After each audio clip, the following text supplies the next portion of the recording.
sentem, por gentileza, irmãos.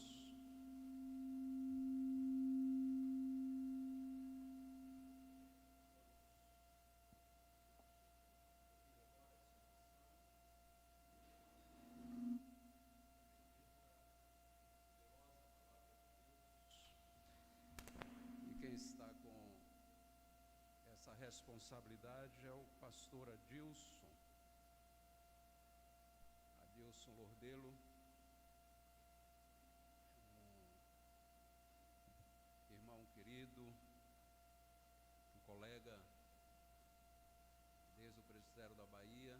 Tivemos um tempo ali de convivência e parece que agora os nossos caminhos estão convergindo de novo, porque, como a igreja já sabe, nós estamos participando da formação de um novo presbitério, o presbitério do Sesc Centenário da Bahia. E o pastor Adilson, ele é um dos pastores que vão integrar esse novo presbitério. A igreja presbiteriana da Bahia, a primeira igreja aqui no nosso estado, a nossa igreja aqui, que é a segunda do estado, e mais as igrejas de Ipitanga e Santo Antônio de Jesus. Então é com imensa alegria que nós recebemos esse querido irmão aqui em nosso meio, hoje, amanhã, e nós queremos passar agora o púlpito para que ele faça uso do mesmo, segundo a orientação do Espírito de Deus, e que todos possam estar atentos, mentes cativas, para ouvir o que o Senhor tem a nos dizer nessa noite. Que Deus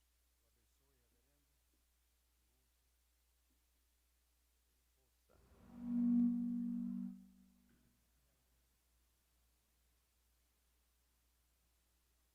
Meus irmãos, graça, misericórdia e paz do Senhor Jesus.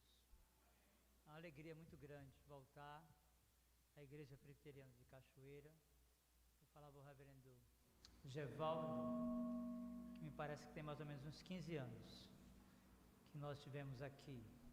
Depois desse período eu fui para Campo Formoso, onde fiquei 10 anos, e voltamos agora para Salvador, no co-pastorado na Igreja Presbiteriana da Bahia, plantando um trabalho voltado para estudantes universitários. E ver essa igreja como ela está, é uma alegria muito grande. Nós vivemos umas lutas grandes, é um período difícil da história da Igreja Presbiteriana de Cachoeira.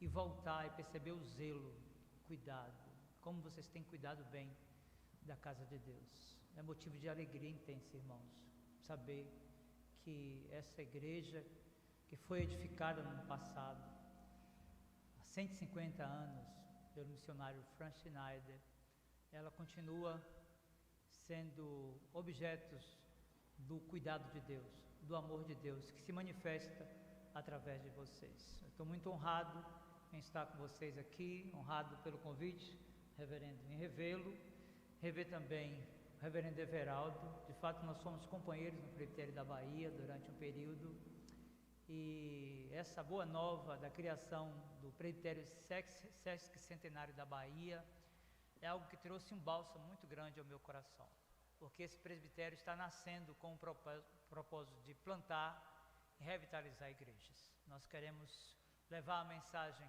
do Evangelho da Graça, não apenas para aqueles que estão perdidos, mas para aqueles que estão escravizados pelo sistema religioso, pela mensagem da confissão positiva, do Evangelho da Prosperidade, pela mensagem do coach, que nada tem a ver com a mensagem santa, da gloriosa mensagem do Evangelho da salvação. Nós estaremos juntos a partir de 19 de abril, com a graça de Deus, e teremos reuniões fraternas para celebrar o Cristo que venceu, que nos resgatou, que imprimiu em nós o seu caráter, que nos justificou, que nos santificou e que em menor medida já nos glorificou aqui, e nós receberemos das suas dadivosas mãos a recompensa pela peregrinação firme e fiel, caminhando segundo a sua palavra. Eu quero expor as Escrituras nessa noite e no dia de amanhã, tanto pela manhã no culto, como na escola dominical, também no culto vespertino, nós vamos falar sobre evangelismo, já que nós estamos criando um presbitério com essa finalidade de plantar igrejas. Então nós vamos ouvir nesses 2 dias, mensagens sobre a evangelização. Eu quero iniciar essa série de exposições sobre evangelização, convidando você e você que nos acompanha pelas nossas redes sociais, a abrir a escritura no livro de Atos dos Apóstolos, capítulo 8, verso do 26 ao 40. Atos, capítulo 8, versos do 26 até o verso 40. Mesmo assentado como estão, você que está nos acompanhando através do canal da igreja e das redes sociais, tome a palavra de Deus, abra e acompanhe de forma reverente a leitura, e após a leitura nós teremos uma oração. Eu peço a você que mantenha a sua Bíblia aberta para que você possa acompanhar a exposição da palavra de Deus.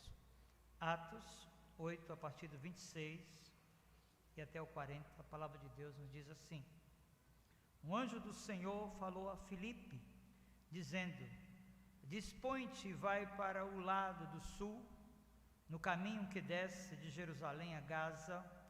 Esse se acha deserto. Ele se levantou e foi. Eis que um etíope, eunuco, alto oficial de Candace, rainha dos etíopes, o qual era superintendente de todo o seu tesouro, que viera adorar em Jerusalém, estava de volta, assentado no seu carro, e vinha lendo o profeta Isaías. Então disse o Espírito a Filipe: Aproxima-te desse carro e acompanha-o. Correndo Filipe, ouviu ler o profeta Isaías e perguntou: Compreendes o que vens lendo? Ele respondeu: Como poderei entender se alguém não me explicar? E convidou Filipe a subir e a sentar-se junto a ele. Ora, a passagem da escritura que estava lendo era esta: Foi levado como ovelha ao matadouro, e como um cordeiro mudo perante o seu tosquiador, assim ele não abriu a boca. Na sua humilhação lhe negaram justiça. Quem lhe poderá descrever a geração? Porque da terra a sua vida é tirada. Então o eunuco disse a Filipe: Peço que me expliques a quem se refere o profeta.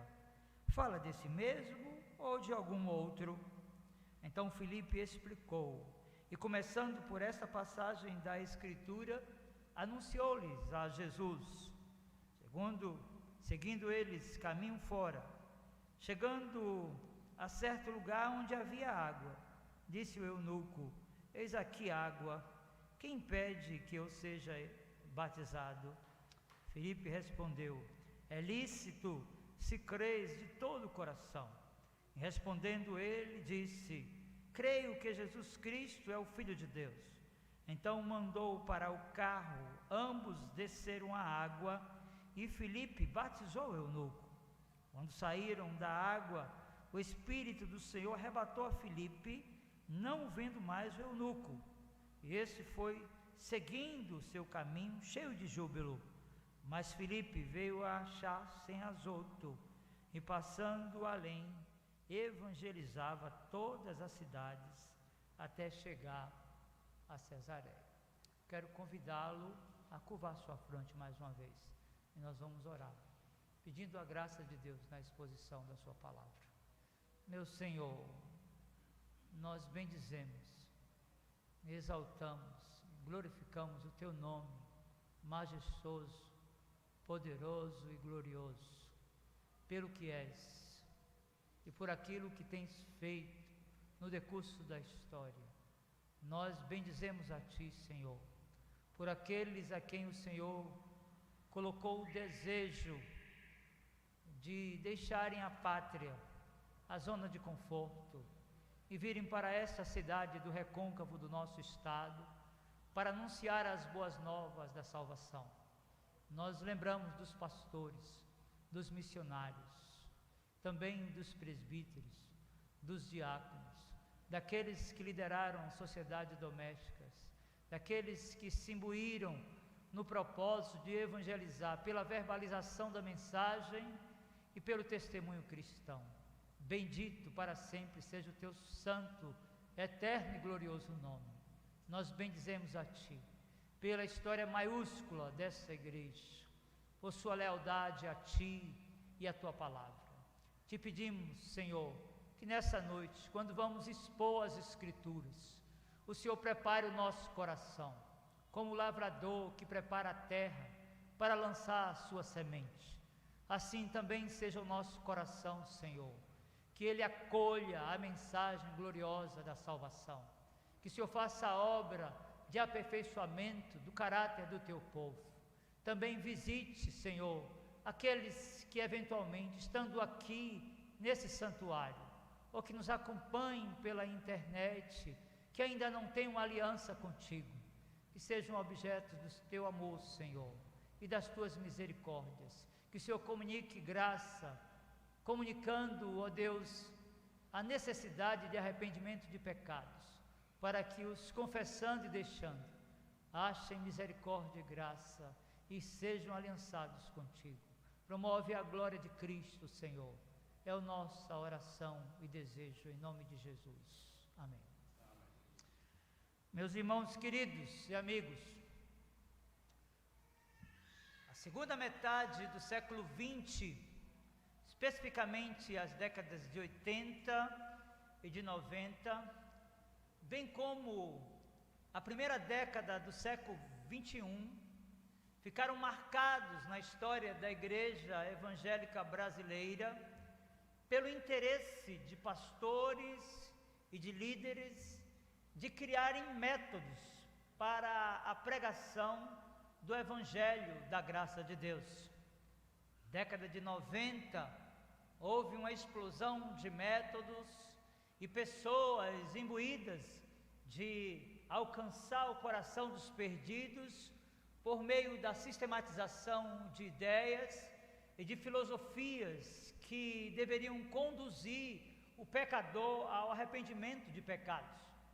É assim que a igreja mergulhou nessa dinâmica de atribuir aos métodos a eficácia do chamado para a relação de aliança com Cristo.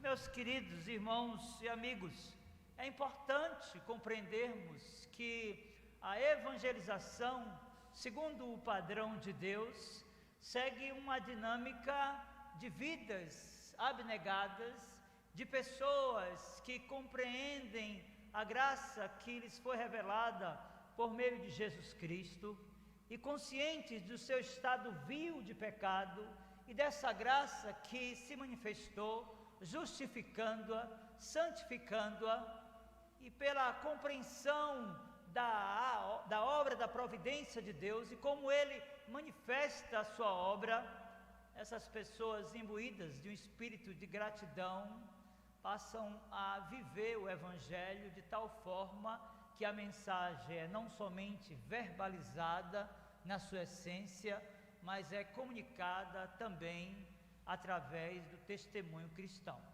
Meus queridos, nós queremos falar esses dias sobre evangelismo para além do método. Queremos falar do evangelismo como um estilo de vida que deve nos acompanhar.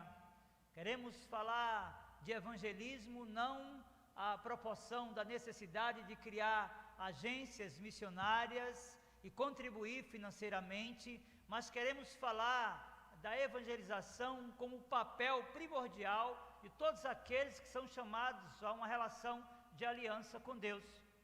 Eu acredito que no Novo Testamento, uma das referências que poderíamos utilizar para essa expressão evangelística transbordante de uma vida abnegada é a pessoa do diácono e do evangelista Filipe.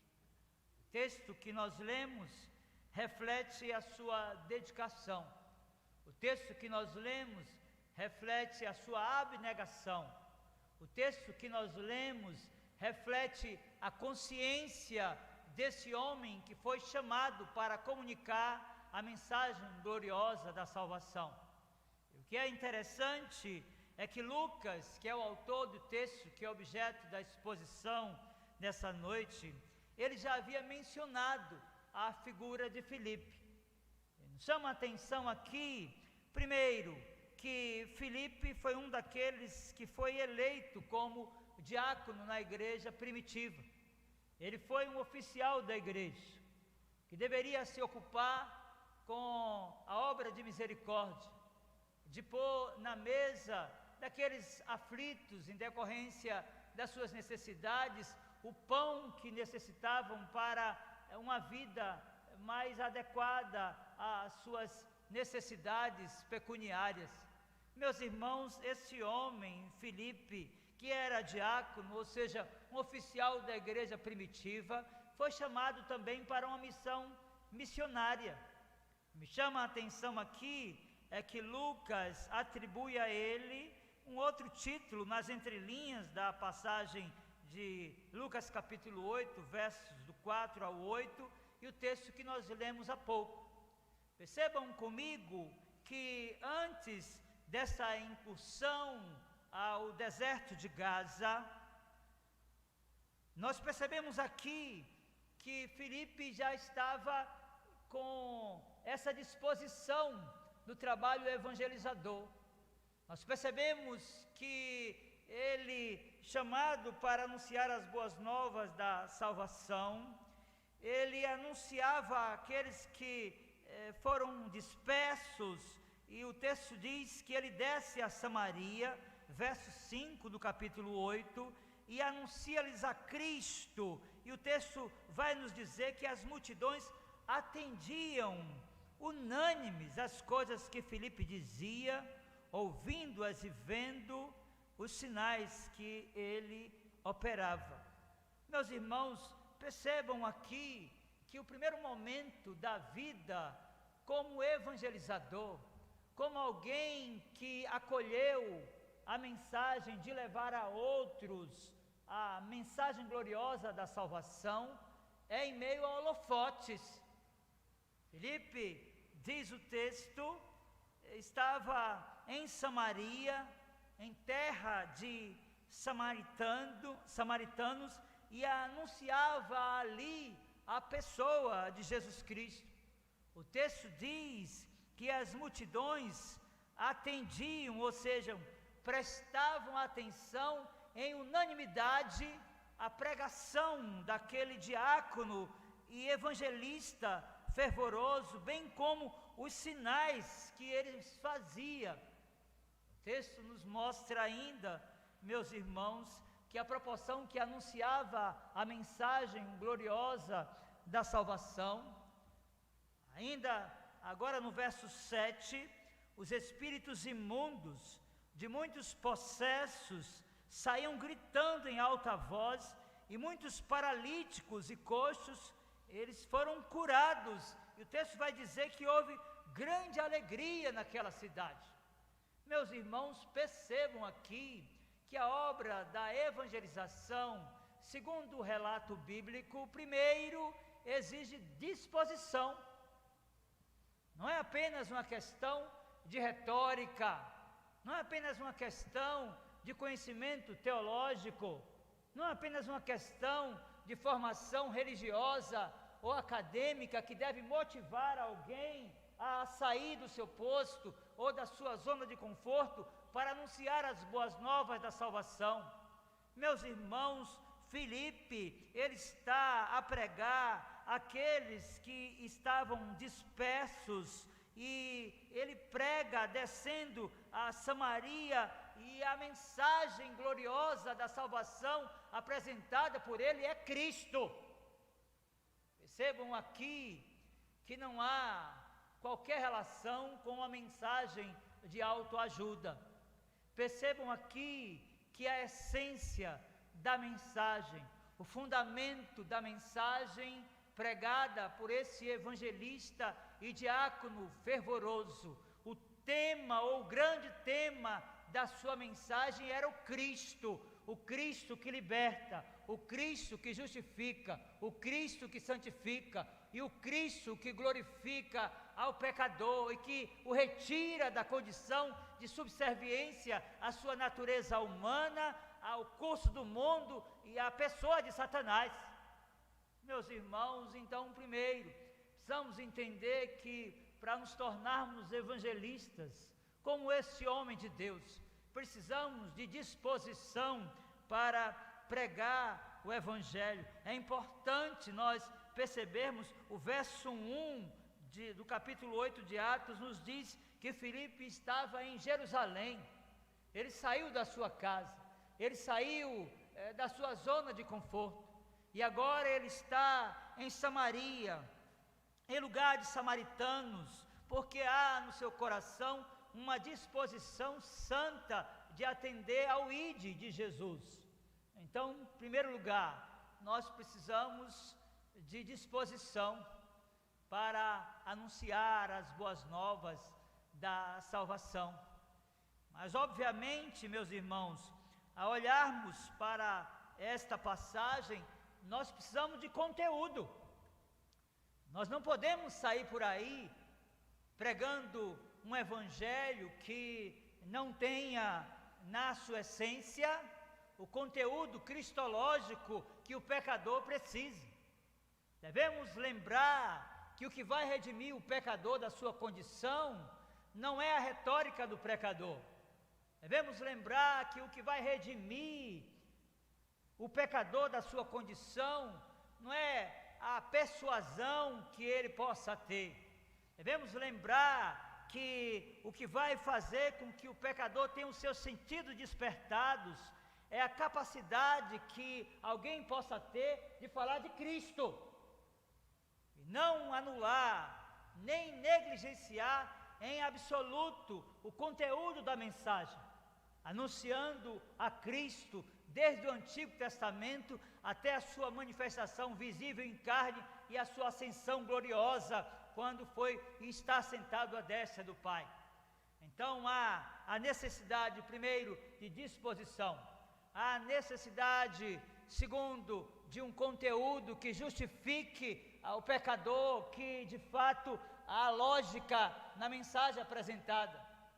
Mas por fim, meus irmãos queridos e amigos, devemos lembrar que a mensagem gloriosa da salvação deve ser anunciada com poder.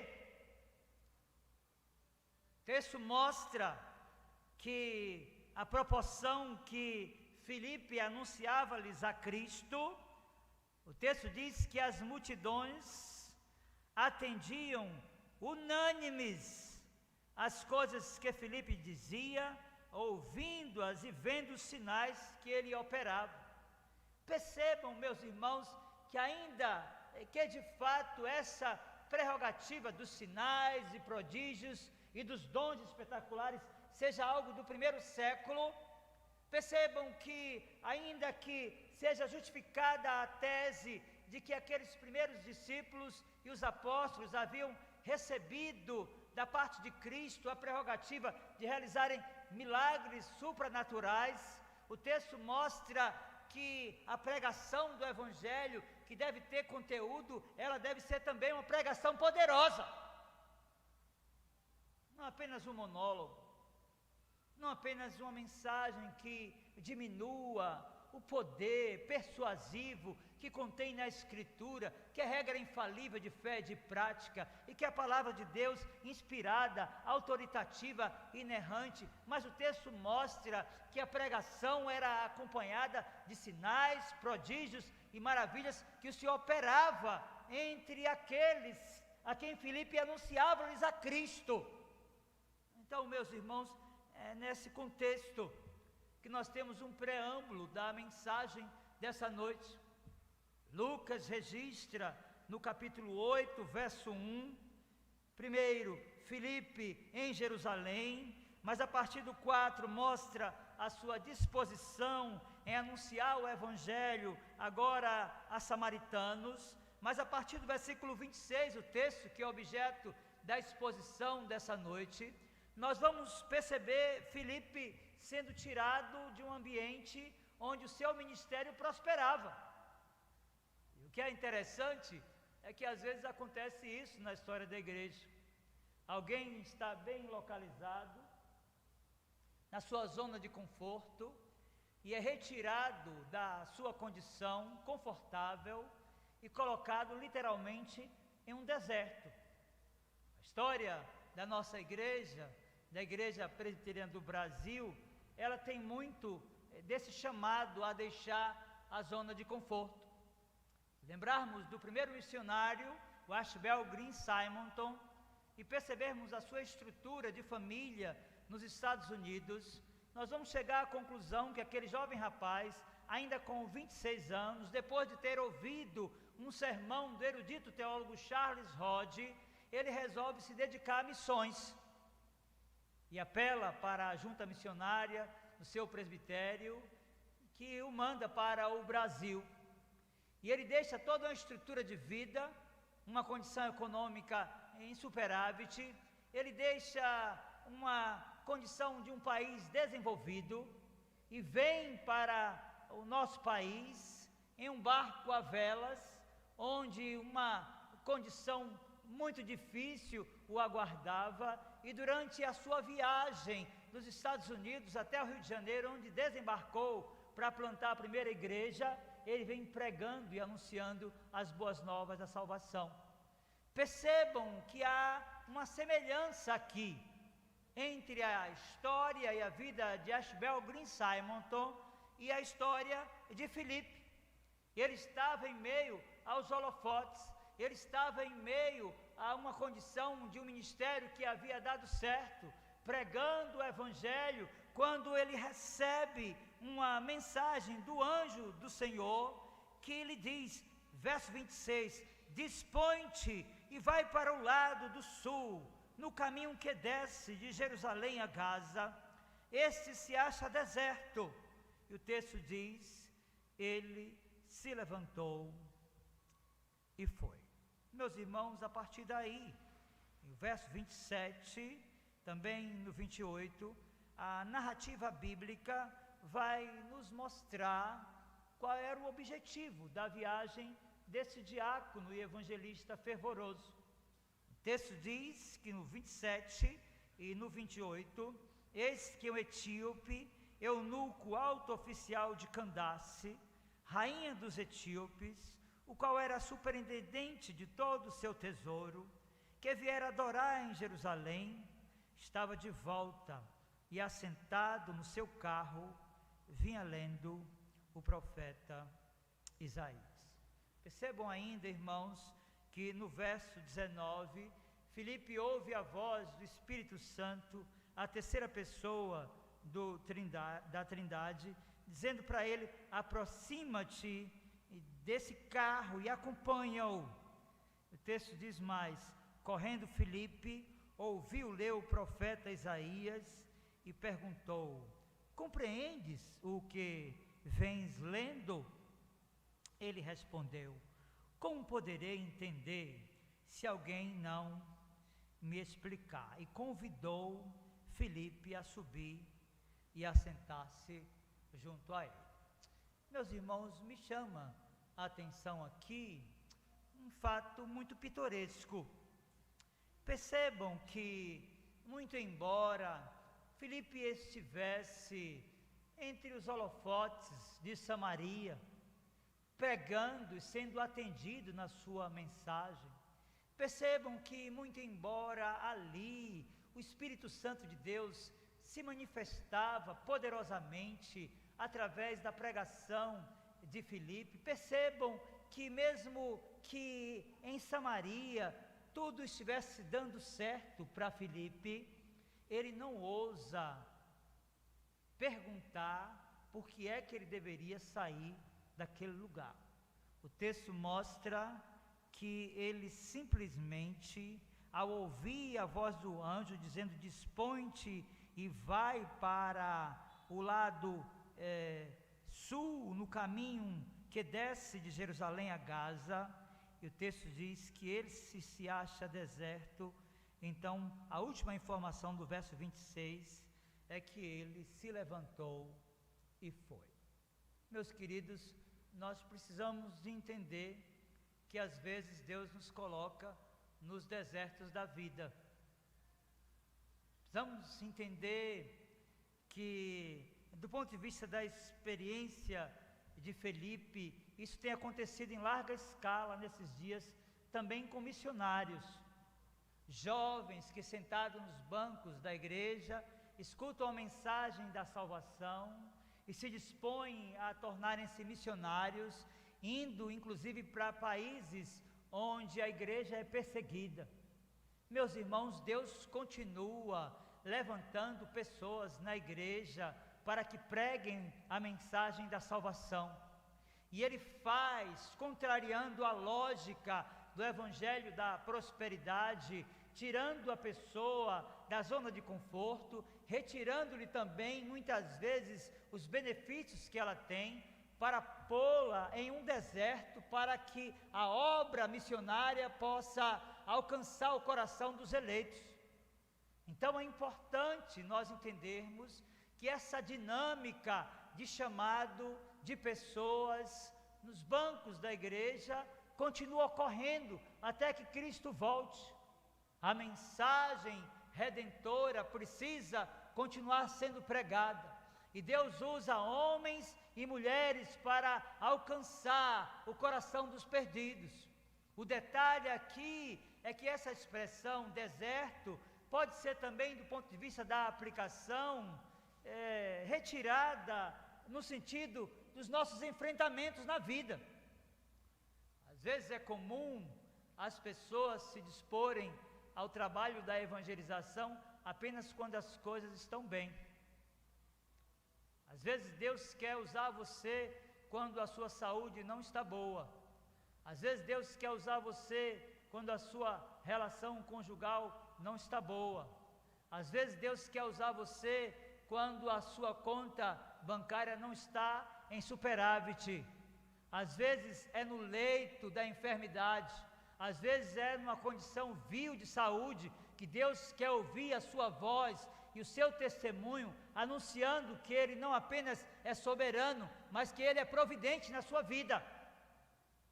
Por isso, Felipe se dispõe e se levanta e vai, e obedece à voz do anjo, e também atende ao convite desse alto oficial etíope de Candace. Candace aqui é um título, não o nome de uma pessoa, é uma rainha entre os etíopes. Meus irmãos, aquele homem voltava de Jerusalém, onde ele ouviu a exposição do Antigo Testamento, sendo direcionada à pessoa de Jesus Cristo. Certamente ele ouviu e viu pessoas que estavam sendo conduzidas ao batismo, que é um rito da purificação, e a água como sinal de purificação, e ele agora está a ler o profeta Isaías, e ele precisa de alguém que lhe explique. Vejam o cuidado de Deus com esse eleito, um africano, etíope, alto oficial de Candace, que está ali disposto a usar da sua hermenêutica, do seu saber teológico, para alcançar o coração daquele perdido. Então percebam, e aqui numa relação àquilo que a ciência define como a metodologia científica, Lucas está citando a passagem de Isaías, capítulo 53, versos 7 e 8. E ela está citada aqui literalmente porque era parte do rolo do livro do profeta Isaías, que esse etíope, eunuco, alto oficial de Candace, estava lendo. Eu vou ler a passagem, vejam, do 32 ao 33 diz: ora, a passagem da escritura que estava lendo era esta. Então cita-se Isaías 53, versos 7 e 8. Foi levado como ovelha ao matadouro, e como um cordeiro mudo perante o seu tosquiador, assim ele não abriu a boca. Na sua humilhação lhe negaram justiça, quem lhe poderá descrever a geração? Porque da terra a sua vida é tirada. Meus irmãos, vejo então que aqui, após a leitura, e nós podemos dizer que esse eunuco era um analfabeto bíblico, porque lia e não compreendia, e o texto vai mostrar que Filipe vai fazer o papel de moderador nesta relação intrigante e angustiante de alguém que está lendo, mas não está entendendo. Vejam o papel de Filipe e a pergunta do eunuco, verso 34, parte A, diz: então o eunuco disse a Filipe: peço que me expliques a quem se refere o profeta. Fala de si mesmo ou de algum outro? Meus queridos, como nós precisamos de pessoas hoje que queiram explicar a Bíblia. Há uma legião de pessoas na nossa nação que transitam dos seus lares, dos seus lugares de trabalho, para igrejas, portando Bíblias debaixo do braço, dizendo-se crentes, sem entender absolutamente nada da mensagem salvadora, da mensagem da redenção. Há uma legião de pessoas sentadas em bancos, em templos enormes nesse país, que estão nas igrejas porque lhes fora dito de que se aceitassem a Jesus, teriam saúde, teriam prosperidade e seus desafetos relacionais seriam solucionados. Meus irmãos, essas pessoas também precisam de serem evangelizadas. Elas precisam entender a mensagem gloriosa do Cristo, que se doou, que nos substituiu na cruz, que morreu a nossa morte, mas que ressuscitou e foi assunto ao céu.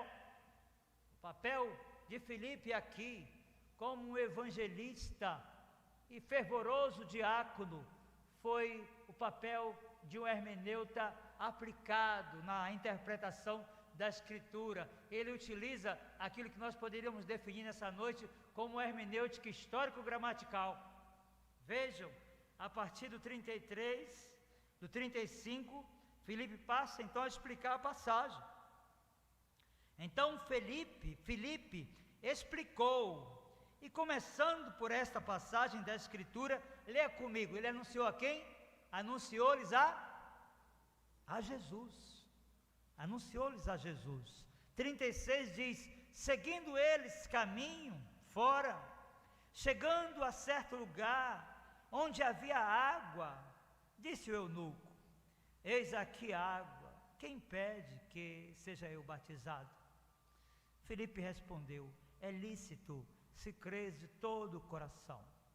E respondendo ele disse: creio que Jesus Cristo é o Filho de Deus. Então mandou parar o carro, ambos desceram a água e Filipe batizou o eunuco.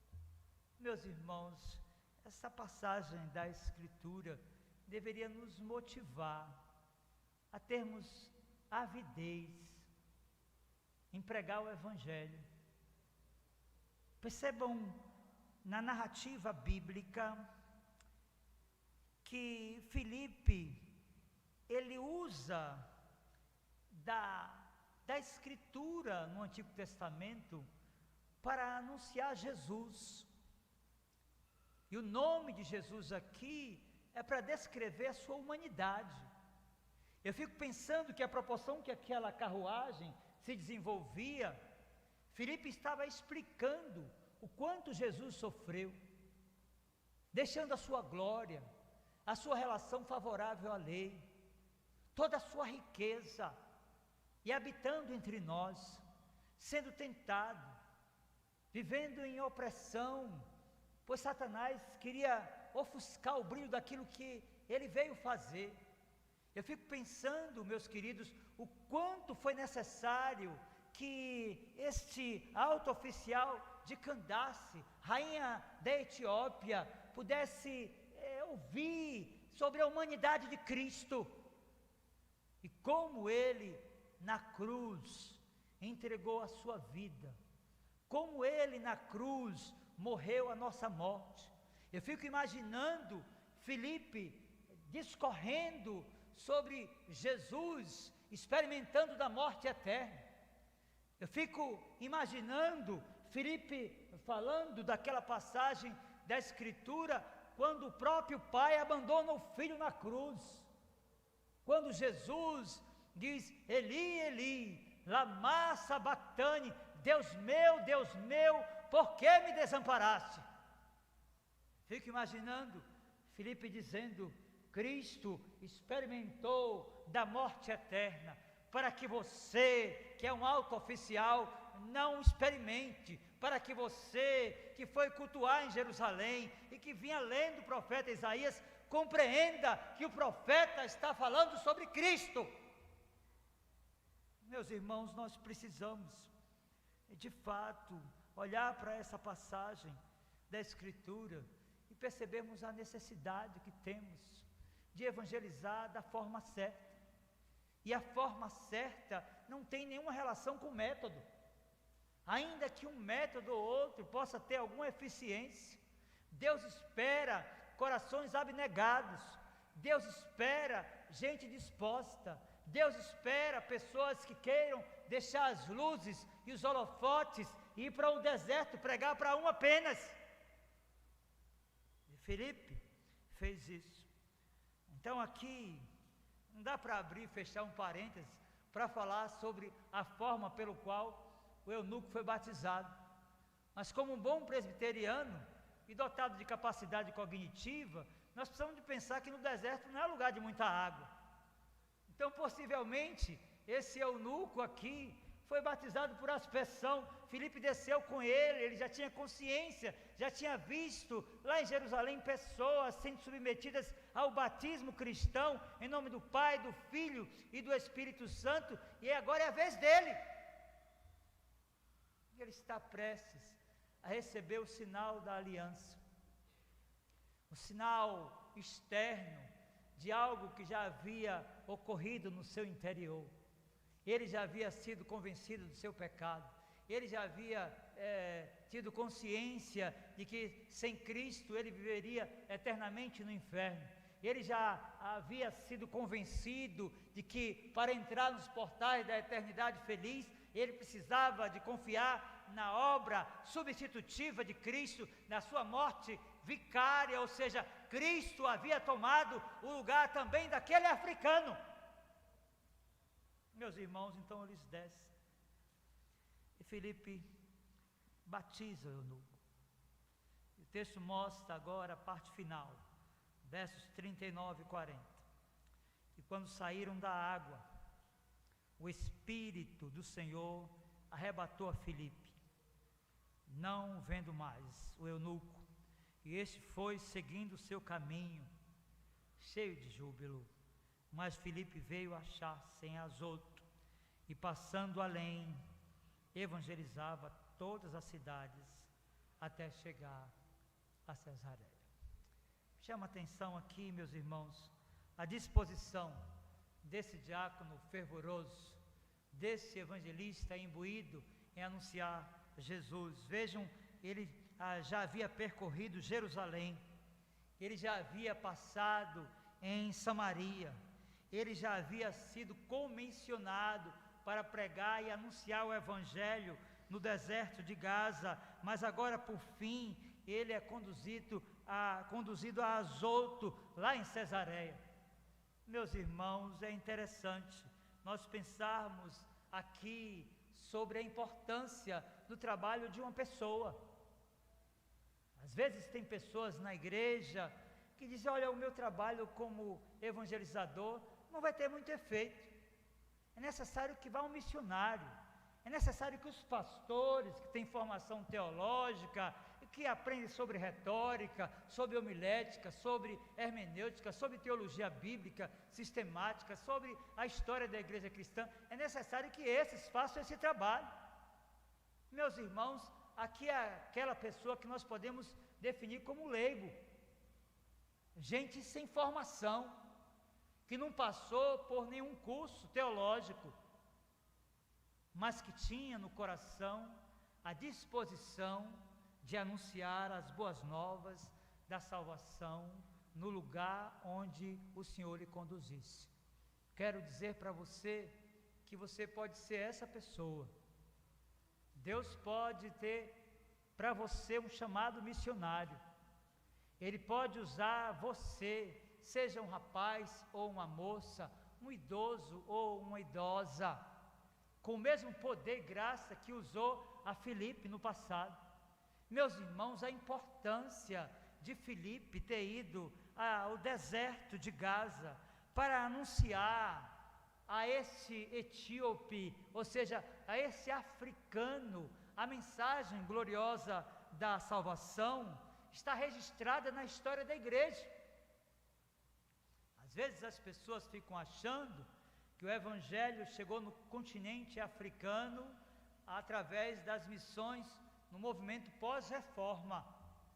Meus irmãos, nós precisamos de responder a pergunta: como foi que o evangelho chegou na África? E há algumas teorias que sinalizam a forma e as pessoas através das quais o evangelho chegou lá. Há uma teoria que é a teoria de Marcos. Essa teoria diz que ele evangelizou o Egito e assim estabeleceu o cristianismo na África. Há uma segunda teoria que diz que Mateus evangelizou os etíopes, tornando-se o apóstolo dos etíopes. Meus irmãos, mas a teoria mais sólida, mais concreta da chegada do evangelho lá no continente africano, nos primórdios da história da igreja primitiva, é a teoria do eunuco etíope. Meus queridos, há fundamentos sólidos que transcendem as barreiras raciais, as barreiras regionais, as barreiras sociais, e sinalizam claramente que Filipe, o evangelista, foi o responsável em chegar o evangelho à África, e foi esse etíope eunuco que anunciou o evangelho para os seus patrícios. Percebo então que a disposição de um diácono da igreja, também evangelista, mudou a história não somente daquele homem, como da sua família, como da sua cidade, como do seu país, como do seu continente. Meus irmãos, a história desse etíope transcende as barreiras que estão postas e que muitas vezes limitam as pessoas em pregarem o evangelho a todas as pessoas. Meus queridos irmãos, entender como a mensagem cristã chegou à compreensão daquele homem, perceber o valor do trabalho de Filipe e o valor do trabalho desse eunuco. Meus irmãos, o cristianismo primitivo do norte da África Oriental e da região da Etiópia teve um crescimento vertiginoso, ao ponto dos pais apostólicos terem sido objetos desse trabalho desse africano. Nós temos na figura de alguns pais como Atanásio, como Tertuliano, como Orígenes, como Cipriano, como Cirilo e como Agostinho de Hipona, africanos que receberam a mensagem porque um diácono resolveu sair da sua zona de conforto e porque um africano com seu coração transbordante da mensagem gloriosa da salvação anunciou a Cristo entre os seus. Há muita influência do continente africano na nossa formação. O teólogo mais visitado e mais lido por João Calvino foi exatamente aquele que marcou a história da igreja cristã.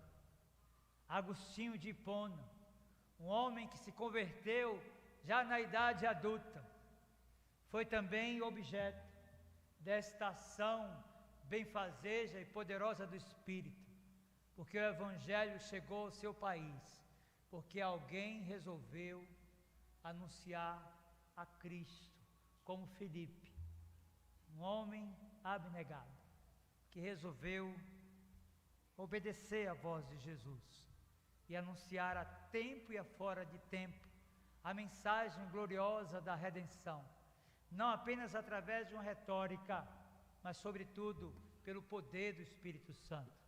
Meus queridos, eu quero concluir esta primeira mensagem nessa noite perguntando para você que está sentado aqui no banco dessa igreja histórica, que caminha para os seus 150 anos.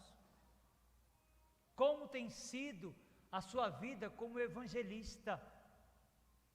Você é daqueles que entende que o trabalho missionário ou de evangelização deve ser feito pelos pastores? Você é daqueles que entende que o trabalho missionário deve ser feito apenas por aqueles que são chamados e comissionados para as missões transculturais? Eu quero dizer para você nessa noite que Cristo responsabilizou a todos nós, independentemente de ofício, a anunciar a sua palavra até que Ele venha. Que Ele mesmo aplique a sua palavra ao nosso coração. Vamos fazer uma oração? Quero convidá-los a ficar de pé. Meu Senhor, bendito para sempre seja o Teu nome. Obrigado por Tua palavra, porque ela é mais cortante do que qualquer espada de 2 gumes, e apta para discernir os pensamentos e propósitos do coração. Ela também é inspirada, autoritativa, inerrante.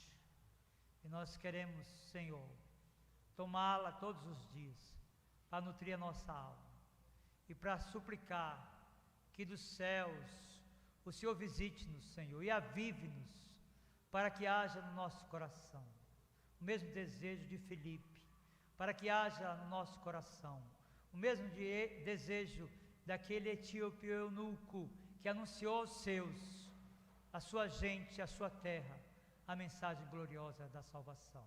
Deus, desperta pessoas nessa noite, nessa igreja, e faz a obra que te convém fazer, para que Jesus Cristo, nosso Senhor e Salvador, seja glorificado e honrado. Em nome dele nós oramos. Amém. Pode sentar.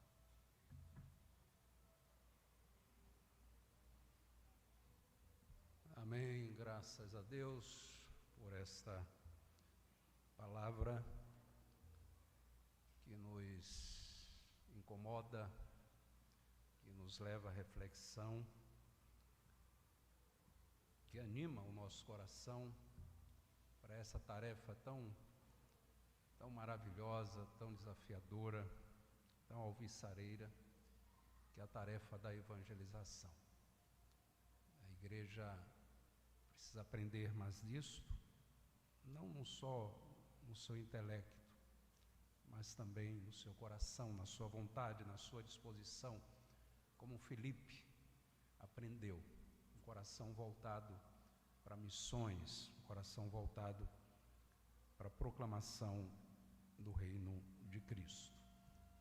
Eu estava aqui ouvindo o reverendo Adilson e entendendo com mais clareza que o sentido da vida é este: é glorificar a Cristo, é anunciar o seu nome, é ser uma testemunha viva do que Ele fez por nós. É esse o sentido da nossa vida. E é por isso que Ele ainda mantém, é por isso que Ele ainda sustenta, é por isso que Ele acrescenta dia após dia a nossa existência. O reverendo Adilson não contou ainda, talvez ele venha a contar, das experiências que ele teve entre a vida e a morte. Nos contava ali agora há pouco que foram 18 cirurgias, desenganado várias vezes pelos médicos, em UTIs. que está aqui hoje, pregando com toda essa força, com muita lucidez, propriedade, porque este é o sentido da vida. Deus nos dá vida para que sejamos para a sua glória, um vaso de bênção nas suas santas mãos. Portanto, agradecer a Deus por tudo que Ele tem feito e nos dado, agradecer servindo de todo o coração.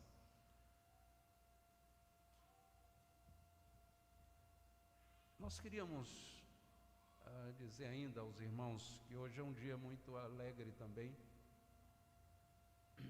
e especial para alguns dos irmãos que estão aqui, porque o irmão Eridan, ele tinha um sonho de criar um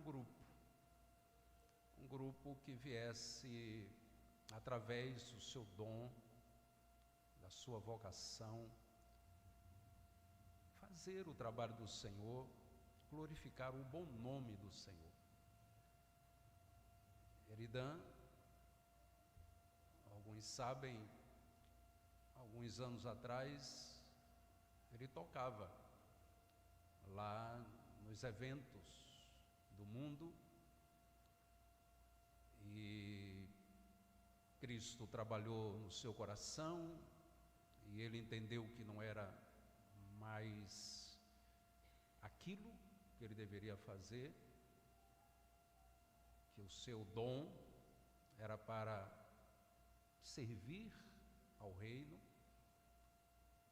a sua música deveria ser para glorificar a Cristo, e ele abandonou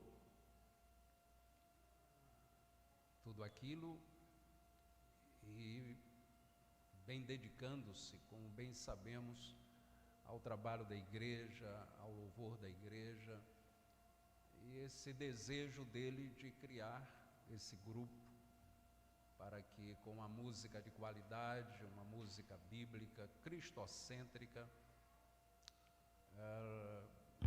louvar a Deus, glorificar a Deus.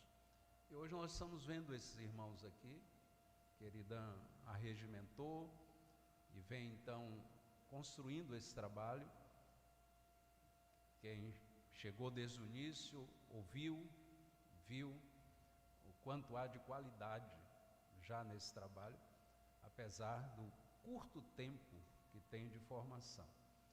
Então é um dia muito alegre para todos nós. Esse é o novo ministério, que esse ministério seja de fato para glorificar o nome do Senhor, para proclamar a sua boa palavra, a servir ao reino de Deus. Então eu queria que esses irmãos viessem aqui à frente. Há condição de cantar uma música para a gente encerrar? Pode ser uma da que vocês cantaram, pode ser outra, fiquem à vontade. Nós vamos encerrar cantando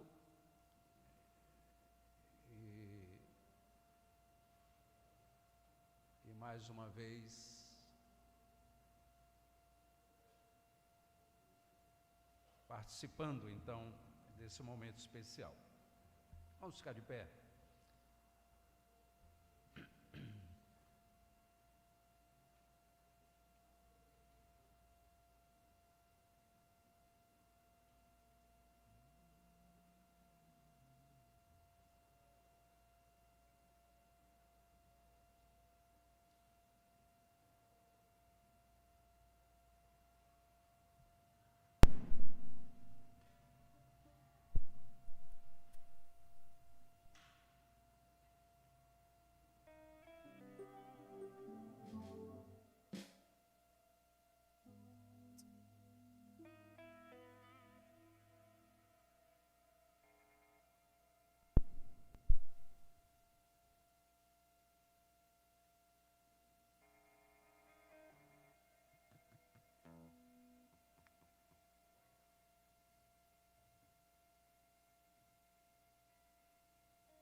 gostaria de agradecer a todos, gostaria de agradecer muito a Deus por estar realizando esse sonho, né, que é desde criança, e Deus está me proporcionando estar aqui com esses músicos e irmãos de Deus, todos crentes, graças a Deus, e que estão aqui junto comigo, me ajudando nesse processo. E também tenho que agradecer muito ao pastor Gevaldo, que é um incentivador, pastor Everaldo também, que sempre me incentiva, sempre me dão bons conselhos, e eu louvo muito a Deus por essa igreja, que é uma igreja abençoadora.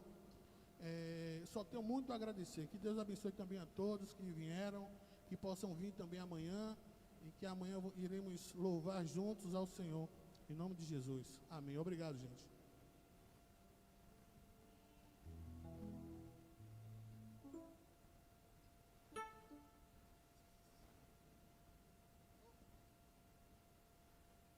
Estão cortando o som do pastor. Eu esqueci de acrescentar. Essa música, por exemplo, tocada agora, é de autoria de Eridan. O texto é bíblico, é o Salmo 1, mas ele colocou a música. Assim como outras foram cantadas aqui. E tem tantas, né? Salmos são quantos, Eridan?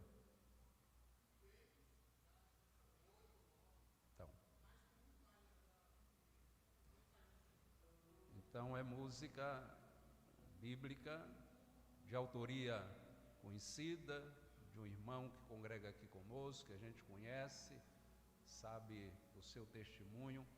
A gente canta mais à vontade, né, conhecendo com propriedade a origem de tudo isso. Louvamos a Deus que Ele está nos dando esse privilégio maravilhoso. A todos, queridos irmãos, Deus abençoe, que esse trabalho possa crescer, florescer e frutificar muito para a glória de Deus. Aos nossos queridos visitantes, não temos muitos hoje, mas queremos agradecer aos que estão aqui. Indira ali, minha colega de trabalho, Deus abençoe Indira, aí coladinha com sua mãe, Rafaela já é de casa. Deus abençoe vocês. Os demais eu não tenho o nome aqui, mas recebam o nosso abraço. A nossa irmã, a esposa